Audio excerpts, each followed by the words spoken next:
You don't need a roll for this. A player says, "Can I climb up that statue and get onto the ledge? Or can I brace my spear against the door and jam it shut? Or can I tell which flagstones are loose before I cross the room?" And way too often, the referee's first instinct is roll dexterity or give me an intelligence check. That is the habit. And in BX, that is usually the wrong move. Because the moment every uncertain action turns into an ability check, you start quietly swapping out old school play for something else. You take a game built around player decisions, tools, caution, and consequences, and you start turning it into a game where the character sheet answers the questions instead. And that is a real issue here. BX does not lack ways to resolve uncertain action. What it lacks is a universal skill engine. Those are not the same thing. So when the referee freezes for a second because there is no neat little skill entry on the page, the answer is not to bolt one on out of habit. The answer is to judge the situation in a way that keeps the game feeling like BX. And the good news is, this does not need to be complicated. There is a simple way to handle these moments without making the game feel mushy, without bogging down play, and without stepping all over the thief. The first thing is this: use the procedure that already exists if the game already has one. Now, that sounds obvious, but it gets skipped all the time. BX already has a lot of little procedures baked into it. It has surprise, it has reaction, it has searching, it has listening at doors, it has forcing doors, it has saving throws, it has thief abilities, it has encounter distance, it has time pressure, it has wandering monsters.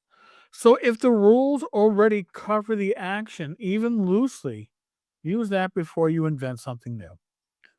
The trouble starts when referees skip the procedures already on the page and go straight to ad hoc ability checks for everything. And that is when the game starts to feel soft around the edges. Now, when there is no existing procedure that cleanly covers the action, here's the method I use: procedure first, fiction second, course before chance, roll only if it still matters. That's the whole ladder. Step one is simple. What exactly is the player trying to do? And how are they doing it? Not what stat applies. What are they actually doing? Are they climbing rough stone with boots, rope, and time? Are they trying to scramble up a wet idol during a fight? Are they carefully probing flagstones with a 10-foot pole? Are they rushing across the room because something is chasing them? Those are not the same action. Even if a modern game might flatten them into the same kind of check. In old school play, the approach matters. The tools matter. The time matters. The pressure matters. Once you know the approach, the next question is this: is it impossible? Is it automatic? Or is it uncertain? If it's impossible, say no. If it's automatic, given the fiction, say yes. And honestly, more things should be automatic than a lot of referees think. If the party has time, light, rope, spikes, and a sensible plan, you usually do not need a roll just to make the world feel official. The plan is the point. The preparation is the point. That is the reward for thinking like players instead of fishing for bonuses on a character sheet. Now, if it's not impossible and it's not automatic, that still doesn't mean you jump straight to dice. And that is the part most people miss. Before chance comes cost. Maybe the party can absolutely get the iron grate off the drain. It just takes a full turn, makes noise, and leaves them exposed to a wandering monster check. Maybe they can search the room closely enough to spot the hidden catch. It just takes time. Maybe they can wedge the door, but they are sacrificing gear to do it. Maybe they can cross the slick ledge, but they have to drop packs, move one at a time, and a fall means real danger. That is a very old school answer. Not no, not yes, but yes, and it costs you something. A lot of the time, that feels much less gamey than a roll because it grows naturally out of the world instead of out of a floating mechanical prompt. Now, if meaningful uncertainty still remains after that, then you roll. And when you roll, I would keep it simple. For this kind of thing, I like X in 6. Why? Well, it's fast, it feels right for the game, and it keeps the focus on the situation instead of turning it into a hidden universal skill chart. So a rough baseline might be, all right, you have a 2 in 6 chance for something risky but possible. And then you move it up or down depending on the approach. 1 in 6 if the plan is poor, conditions are bad, or they are doing it under pressure. 2 in 6 if it's possible but risky. 3 in 6 if the approach is good and they have useful tools or help. 4 in 6 if the fictional positioning is especially strong. Now, personally, I would be careful about making ability scores the center of all this. If a score clearly matters, maybe nudge the odds by 1 step, and that's fine, but keep it light. Because the moment every uncertain action becomes a stat test, you are building a skill system through the side door. BX, honestly, doesn't need that. What it needs is a referee who can judge the fiction cleanly. Now, let's hit the question that always comes up. What about the thief?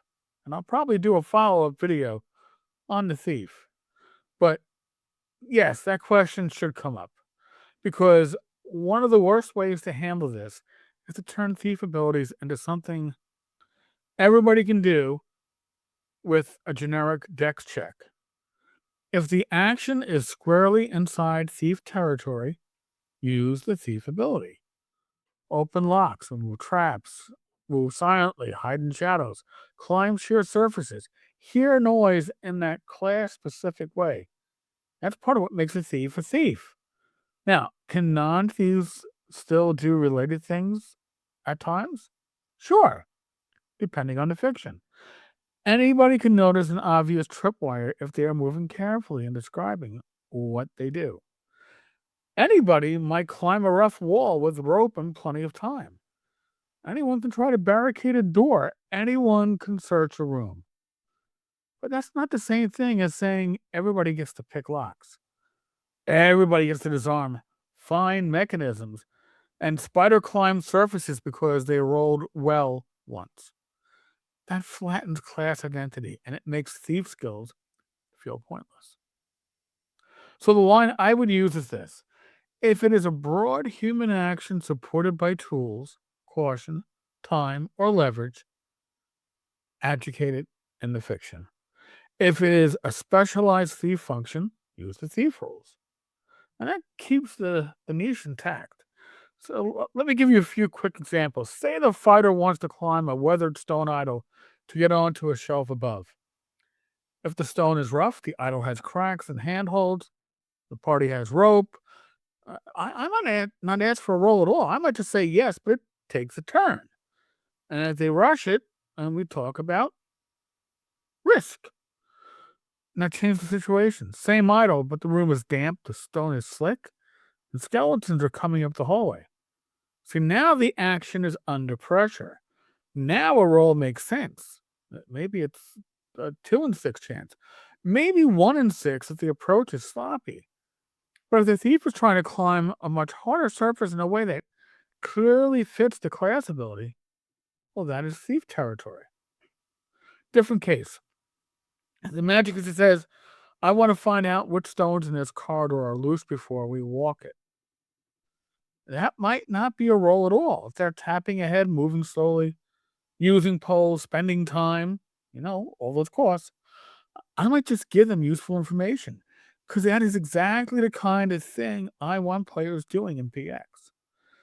But if they're trying to do it fast in bad light while the group is being pursued, now uncertainty matters. Now maybe there's a role. All right, one more example. The party wants to get past a suspicious gate guard. This is where modern tables often go straight to persuasion. I've seen it. I wouldn't. I'd look at the fiction first. What are they saying? Do they have a believable pretext? Are they carrying something that helps the lie, maybe? Is the guard bored, scared, greedy, tired, drunk, cautious? Reaction, circumstance, bribes, and consequences do a lot of the work before I even think about inventing a social skill role. And that really is the heart of it. Old school play works best when the world answers the player's approach, not when the sheet answers it for them. So if you want a usable method, I'll repeat it. Use the rule that already exists if there is one. If not, look at the fiction. Decide whether it's impossible, automatic, or uncertain. Before you roll, ask whether the better answer is time, noise, danger, or resource cost. And only if real uncertainty remains is a simple X in 6 chance based on the situation, not a universal skill engine. That keeps things moving. It keeps player decisions meaningful. It protects the thief. And it makes these moments feel like part of the world instead of little mechanical interruptions. In BX, the important question usually is not, what do I roll? It is, what exactly are you doing? That question will get you a lot farther. Thank you. And God bless.